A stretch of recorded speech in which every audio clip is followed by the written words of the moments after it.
देव मृत्तिजम् ओदानं रत्नधातमम् अग्निः पूर्वेभिर्वृषिभिरेभ्यो नूतनैरुना तदेवाङ्गेहवक्षति अग्निनारैवस्मत्कोशमेव दिवे दिवे। आज सर्वत्र आतंकवाद, हिंसा, संघर्ष, असहिष्णुता, भोगवाद का वातावरण बढ़ रहा दिखता है। अब दुनिया बहुत छोटी हो रही है, आवागमन साधन बड़े तीव्र हो गए हैं, कम्युनिकेशन के साधन बहुत अच्छे हुए हैं। इसलिए सबके मन में एक इच्छा है कि शांति कैसे प्राप्त की जाए, विश्व शांति का मार्ग क्या हो सकता है। इन सब के साथ रहते हुए सामंजस्य कैसे हम प्राप्त कर सकते हैं, इस पर आप क्या कहेंगे? ये आपका कहना ठीक है कि वर्तमान में सारे विश्व परिदृश्य में हम लोग देखते हैं तो स्थान स्थान पर बड़ा संघर्ष दिखाई देता है। संघर्ष के जो आयाम हैं वो तो अलग अलग है, लेकिन ये बात भी सच है, कहीं भाषा को लेकर संघर्ष है, कहीं रिलीजन संप्रदाय को लेकर के दुनिया में संघर्ष दिखता है, कहीं कहीं आर्थिक मुद्दों को लेकर के संघर्ष दिखता है, कहीं कहीं परिवारों के अंदर भी संघर्ष बढ़ता चला जा रहा है। तो सारा विश्व एक नए संकट में अपने आप को पा रहा है। एक ही रिलीजन के लोग भी साथ रहने को तैयार नहीं हैं, उनका संघर्ष हो रहा है। एक राष्ट्र में, एक देश के अंदर लोग मिलकर के रहने को तैयार नहीं हैं, उनका संघर्ष बढ़ रहा है। तो सर्वत्र भिन्न भिन्न प्रकार का एक संघर्ष दिखाई देता है। लेकिन संघर्ष जो है ये क्यों है भाई? आखिर व्यक्ति के अंदर विज्ञान ने क्षमता तो बहुत दे दी है। विज्ञान के नए नए आविष्कारों के कारण से व्यक्ति के पास सामर्थ्य भी बढ़ रहा है, लेकिन ज्यों ज्यों सामर्थ्य बढ़ रहा है त्यों तो क्षमता बढ़ रही है, उसका संघर्ष भी बढ़ता चला जा रहा है। उसके डायमेंशंस बहुत सारे हैं। कारण क्या है? कारण यह दिखाई देता है कि व्यक्ति व्यक्ति में, व्यक्तियों के समूह में आपस का सामंजस्य बैठाने वाला तत्व ये कम है। आपस में सहयोग और सहकार करने वाला जो भाव है ये कम हो रहा है। सहिष्णुता है ये कम होती चली जा रही है। आपस का प्रेम है, आपस का अच्छा समर्पण का भाव है, एक दूसरे के लिए कुछ करने का भाव है, ये कम होता जा रहा है। इसका कारण क्या है? इसका कारण यह दिखाई देता है कि हर एक व्यक्ति में, हर एक छोटे समाज समूह में और देशों में भी अपना अपना एक ईगो पैदा हो जाता है, अपना अपना एक अहंकार पैदा होता है। इस अहंकार के कारण से सामंजस्य कम होता चला जाता है। एक बर्ट्रैंड रसल ने एक उदाहरण दिया है, कहा है वर्तमान की जो शिक्षा पद्धति और वर्तमान का जो विज्ञान है यह लोगों में सामर्थ्य तो बढ़ाता है, लेकिन सामर्थ्य के साथ साथ लोगों का ईगो भी बढ़ा देता है। ये ईगो बढ़ता जाता है तो आपस के समन्वय का जो भाव है कम होता चलता है। और जैसे ब्लेड की दो गेंदें आके टकरा के दूर भागती हैं, ऐसा मनुष्य और समाज पैदा होता चला जा रहा है।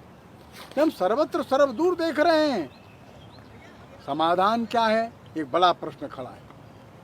और ये बर्ट्रैंड रसल ही स्वयं बताते हैं, और वो कहते हैं ये जो वर्ल्डली एजुकेशन है, ये भौतिक शिक्षा है, ये व्यक्ति के भौतिक साम्राज्य को, सामर्थ्य को बढ़ाती है, लेकिन उसके आत्मिक उन्नयन का कोई साधन नहीं देती। वो कहते हैं स्पिरिचुअल विजडम चाहिए, एक आत्मिक आध्यात्मिक विकास चाहिए। मनुष्य के अंदर एक आध्यात्मिक विकास होता है जिसके कारण से वो सबको अपना मानने लगता है, सभी के अंदर एक अपने जैसा ही देखता है। ये जो आध्यात्मिक आत्मिक विकास है ये सबको जोड़ने का काम करता है, ये आपस का सहकार बढ़ाता है, आपस का प्रेम बढ़ाता है, आपस का सहयोग बढ़ाता है, आपस में एक दूसरे के लिए समर्पण बढ़ाता है, संघर्ष के भाव को कम करता है।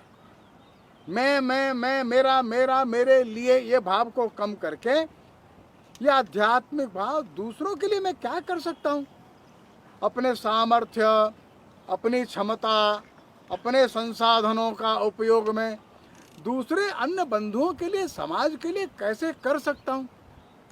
आध्यात्मिक भाव से ये भाव जगता है। भारतीय दर्शन, हिंदू दर्शन इस भाव को बार बार जगाने का काम करता है।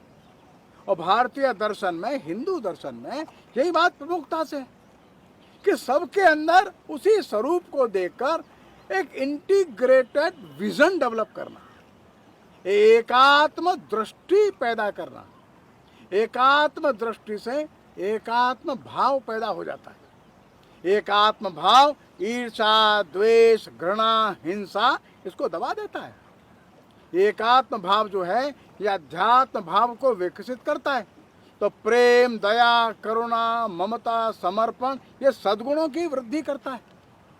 ज्यों ज्यों अध्यात्म बढ़ता है त्यों तो एकात्म भाव बढ़ता है, वननेस बढ़ती है। वननेस बढ़ती है तो एक दूसरे को लेकर के, एक दूसरे को संभाल करके चलने का भाव बढ़ता है। ज्यों ज्यों अध्यात्म भाव बढ़ता है सहन शक्ति बढ़ जाती है। छोटी छोटी बात पर विवाद, छोटी छोटी बात पर संघर्ष ये कम हो जाता है। अध्यात्म भाव न रहने के कारण से परिवार भी टूटते हैं, क्योंकि सामर्थ्य कम रहता है एक दूसरे के साथ मिलकर के रहने का, सामंजस्य कम रहता है, सहन शक्ति कम हो जाती है। तो अध्यात्म भाव व्यक्ति के अंदर एकात्म बोध कराता है।